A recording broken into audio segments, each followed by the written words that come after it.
At my friend Kai's house, he's a total motorcycle fanatic. Says he's got some project that I might be interested in.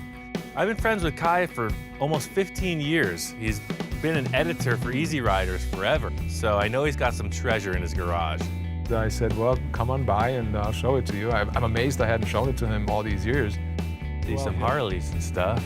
Well, it has its own special place of honor. Oh, so I'm thinking I'm gonna walk in and go into his garage, check out some cool bikes. He makes me take a hard right turn around the camper into the back 40, and he's got something old from the 70s. All right. Looks like a piece of a Volkswagen. Yeah, and that's pretty much all I got. This is like a raw piece of steel. It's definitely part of a Volkswagen. It's got some weird frame attached to it.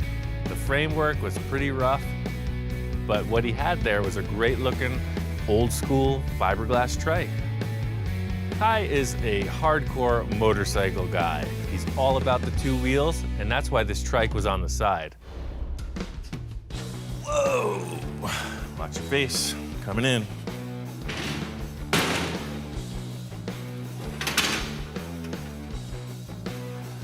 All right, wait a second. This frame is totally bent. That's why it was laying in the backyard. It's almost like forensic science. You know, you get the body parts to the lab and you assess them, and this thing was bent. This thing got crashed, and that's why it was disassembled, I'm sure of it. It's kind of a bummer that this thing is bent. I was hoping to just like style up the body and reassemble it, but this frame is toast. I'm gonna have to build a whole new one. It's a long walk back from Kai's. Watch it, Beast.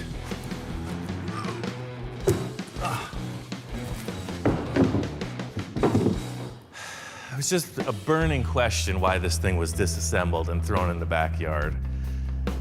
That's the telltale right there. Somebody crashed it. But it's all about this fiberglass body. That's the thing. I don't know what those people were thinking back in the 70s, because this is a pretty wacky ride, all in all. But that's what I like about it. It's weird.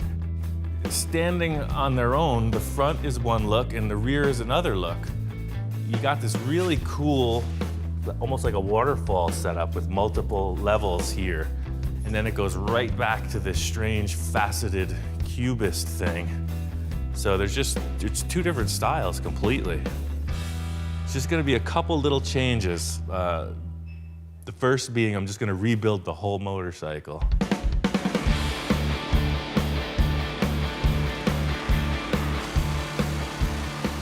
This is an ugly kit. I've never made any claim that these were good-looking bikes, you know? So I'm just gonna cut it apart and make something that I like. I've never built one of these. I've wanted to since I was 15 years old, you know? This is like one of those must-do things.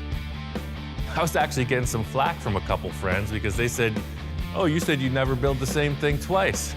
But I built another trike. It's a forward engine, the axle's behind it. It was a motorcycle engine. This is a completely different take on a three-wheeled vehicle. It's like saying I already built a car before because it has 4 tires. Mechanically, it's all Volkswagen. I'm gonna need a motorcycle front rim and front forks. And I have ideas about all of it. It's just a matter of getting this frame figured out.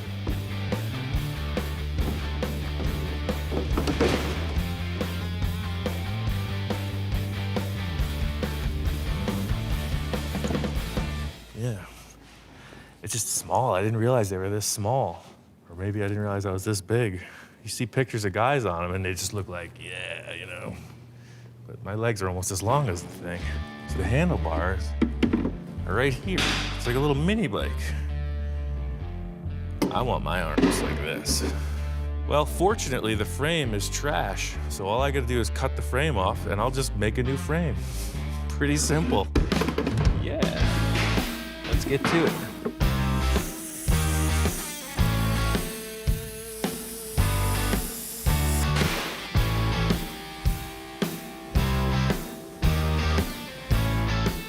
I thought there was something too heavy with this whole chassis. They filled this with lead to weight it down, I'm sure.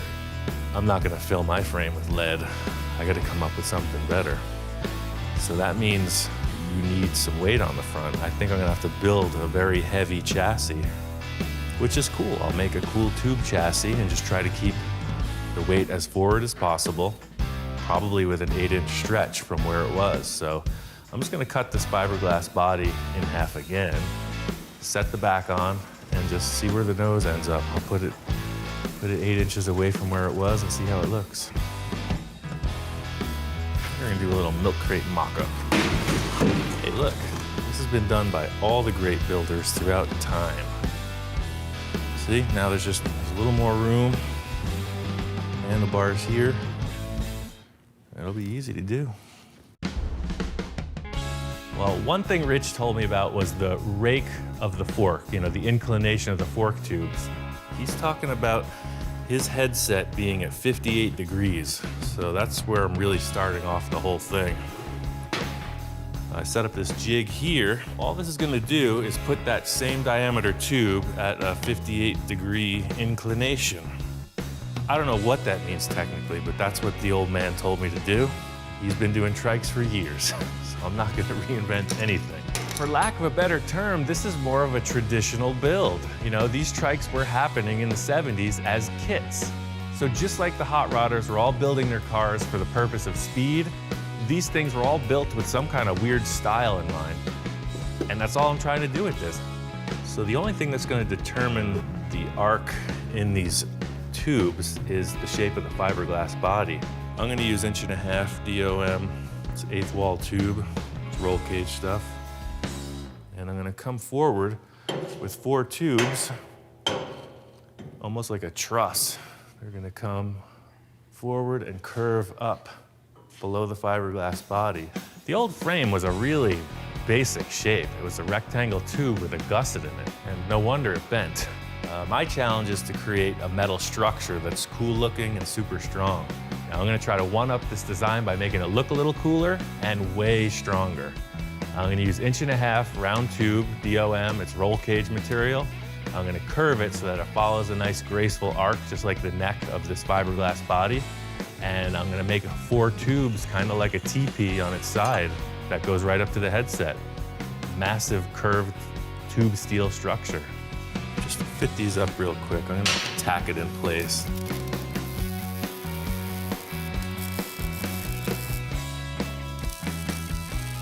You could build this thing out of a giant piece of I-beam and it would be incredibly strong. It is form over function, I think. I want it to look cool, but incorporating a great strength factor in it. That's why using these 4 tubes, it's a pretty delicate, graceful looking design, but it's super strong. It's like the works of nature, you know? You look at your skeleton, it's a pretty cool thing without the skin, you know? Everything should follow suit, right? So even though this is underneath this fiberglass body, it should still be something cool looking. See, your forks are pivoting on the center arc, so they won't steer very far. See that? So that's there, you only have that much steering. So I gotta bring them in.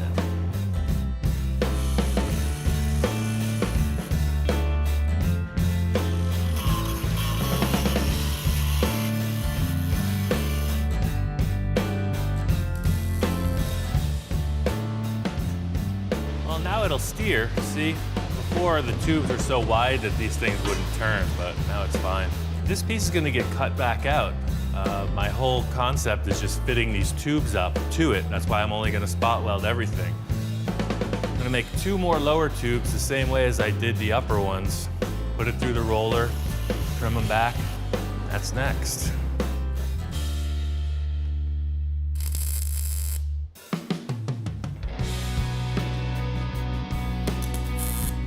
I'm building my own custom thing, and that's really what it's about. You know, everybody's got their idea. I see pieces of this machine that I don't like, so they're going away. No regrets.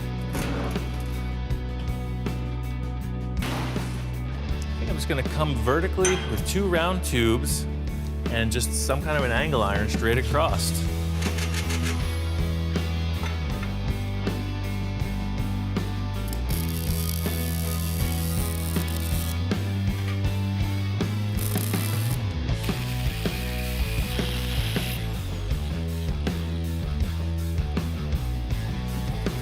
the whole deal. It pops right back on like it used to. The thing is, you need all the stuff. You know, I got a good start on it, but you can't commit to anything design-wise until you have all the other elements.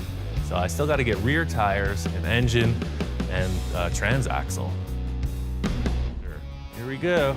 I didn't come out here for recreation, you know? I'm on a shopping mission. So I got the engine, I got the tires, the rims. I'm feeling pretty good about it. The transaxle is kind of a touchy thing. They're expensive for good ones, so I'm gonna talk to my friends, see if I can't just get a used one that'll work.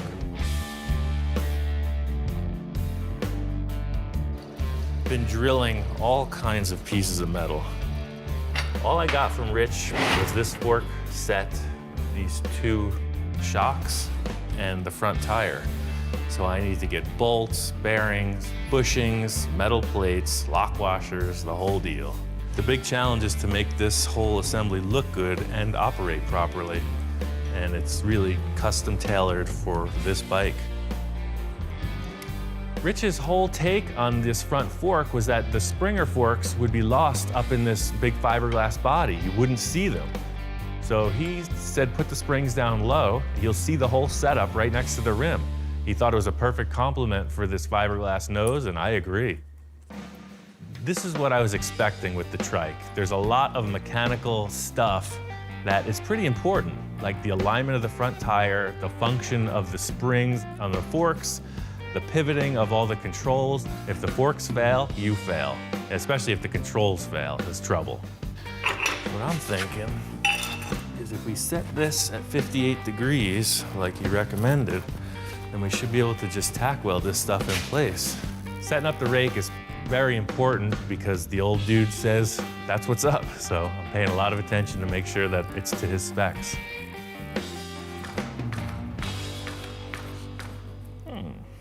Pretty sneaky. This is all the gear for the headset. Yesterday at the machine shop, we blueprinted this pretty much and set up these holes so that they match what the existing lower bracket has. So just for simplicity, I'm gonna commit to this. See, I bored that center out yesterday, so a 1-inch will fit right through there. For me, the first step is this upper plate. See how it'll go on here? That, and then the bolts will go inside like that. See, that's the setup. But I don't want a big plate on top of the forks. That looks funny. So I don't think I need to tell you that. I'm gonna trace out a shape around these bolts, trim this plate back, and then trim the fork legs. So you may be asking yourself, did he just cut that with a wood saw? Yeah, it's a carbide tipped saw you would use for wood. They go through aluminum. It's not the most optimal thing to cut aluminum with. You'll see it loaded up a little bit on the tips, but with a brand new blade, it goes pretty quick. That's 5/8 aluminum.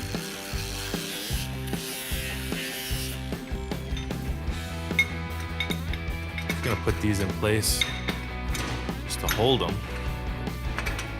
I'm gonna weld the sides in first, and I can take the plate off and weld the top.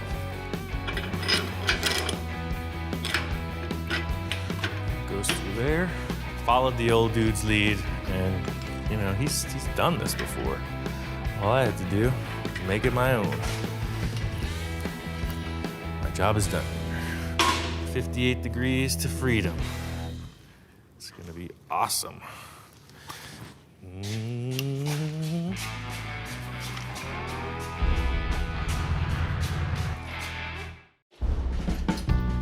Need a VW transaxle.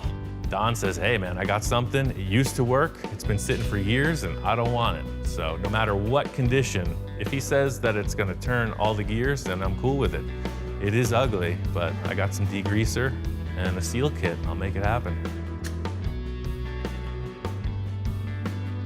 Just thinking about what these tires are gonna look like on here, you know? I'm all about putting this thing together right now.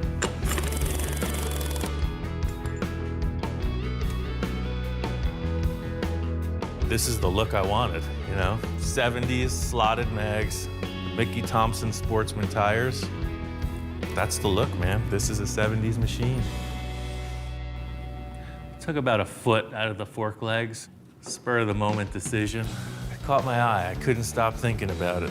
It was just too long. But these handlebars are too small. They came out of that hole like that, so the fork's in the right spot. But see, they just look a little too dinky. I'm thinking about like a tube straight across this way and then 2 arches going right down into the headset. So I feel like the whole flavor of this bike is just gonna be curved tubes. The idea of building these bars kind of mimics my whole process. You know, I didn't have a definite end to this. You know, I had a couple ideas, mainly that pullback, that sweeping bend coming off the headset, and then the top bar was really up in the air. It's really just put the pieces in place and see what looks and feels right.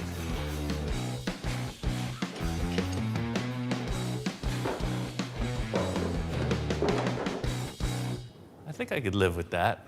That's, I don't want it to be too curved because it's gonna look droopy, you know? That works for me. The base design of this was like a beach cruiser style, you know? They weren't like high ape hangers or super low drag bars. I just wanted a nice, comfortable, middle of the road seating position, you know, with your hands right around your shoulder height. Some people can sketch it out, but I just take the metal and bend it around and hold it in place and just see what seems right. This is kind of interesting. If I splice them together like that, that's pretty space age. You know, I had about 4 different ideas in 20 minutes and something happened. I ended up with handlebars. This thing's getting close. It's looking like a trike. So I'm excited to have Kai check it out because now you get a real sense of what it's gonna be. All right, I really got this chassis dialed in. Went off on the rear end of it. I got everything buttoned up, cleaned, and painted. Gas tank's in, the transmission's resealed, the foot pedals are all hooked up. Last thing to do is get this body into one piece. Got my friend Jack, he's a great upholsterer. He gave me the tip on how to make some seat pans that would help him just move right through this. I'm gonna make a couple templates, cut steel to match, and just deliver them to Jack. The seats are in his hands, whatever he wants to do. He knows what I'm up to. Simple, typical template making. You know, I've got my fiberglass body.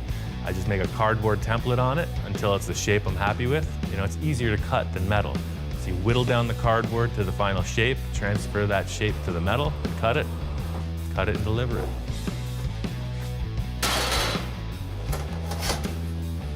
You know, I don't think I could have made that any better myself. It's all right. The last part of the operation is this fiberglass repair. Without it, it would look like the body's in 2 pieces, and it's really just a cosmetic thing. Got all this fiberglass from 3M, and it's time to use it. It's a messy operation, but somebody's got to do it. The fiberglass thing is just a cosmetic deal. I've got plenty of body mounts in place. I just need a smooth surface that I can paint. So yeah, I'm just gonna lay this on, and then I'll cut back. Later, I'll cut back whatever I don't need, but at least it's in place. I like the process in that you can create these complex shapes pretty simply, but it's a stinky, itchy process. You know, it's hot weather, and it's kind of miserable. You know, I like the results, but the process is pretty gnarly.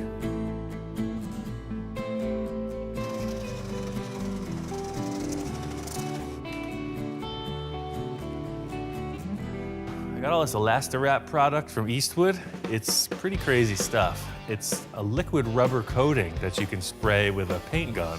So it's a sprayable rubber coating that is either permanent, or if you prep the surface correctly, you can peel it off. I think it's gonna be perfect for this trike.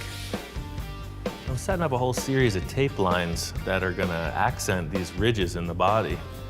I really like the last graphics that were on it, but these new ones I think are really gonna help out the design that whoever created this fiberglass shape. I think it's gonna really complement that. I sprayed the whole thing silver, and just like most of the work I do, I stared at it. Something you would see, you know, in the 60s or 70s before all these special candy paints and all the airbrushing fad got so developed. So that last line comes down like that, and that's there, and yeah, we got it.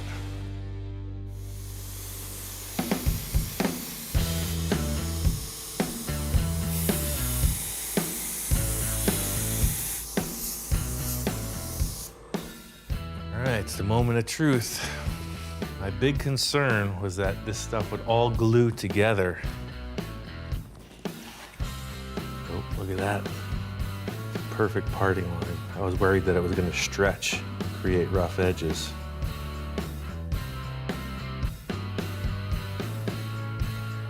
Quality control. Here he is. What do you think, man?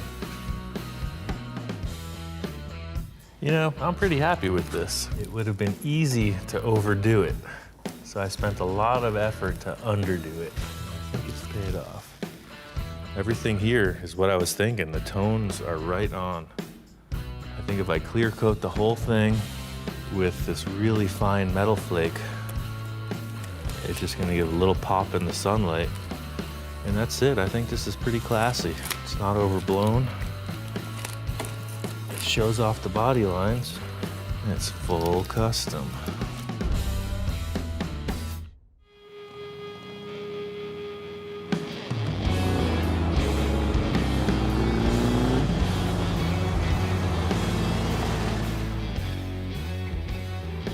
I got the trike all squared away, got it registered, took it on the shakedown run.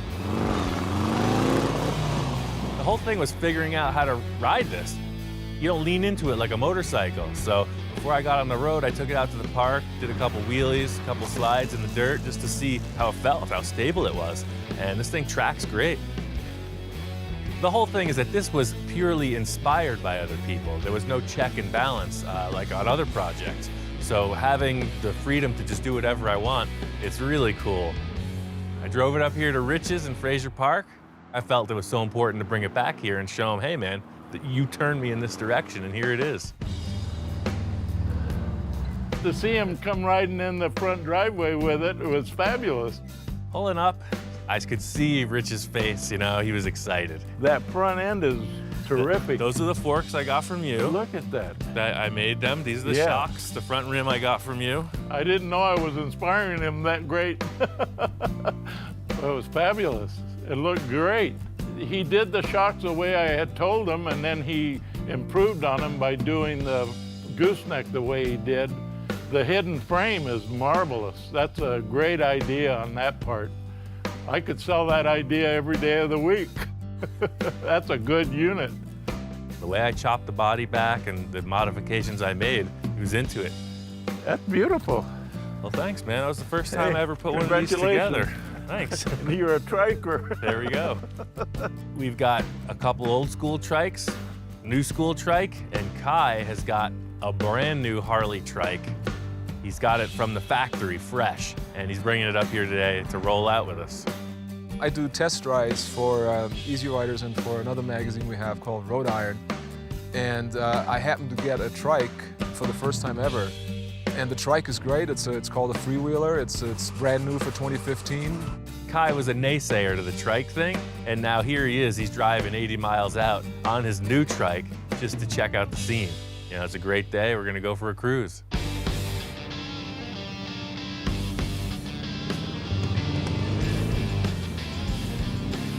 It was fun to watch the trike in action. It was just pieces and parts and, you know, garbage basically that I had sitting in my backyard for I don't know how long, and he made this out of it, and it's pretty wild. What he's done to it is really great. I want to do something with him. Rich has got projects all over the place. He's got dune buggies, he's got tractors, trailers, trikes, motorcycles.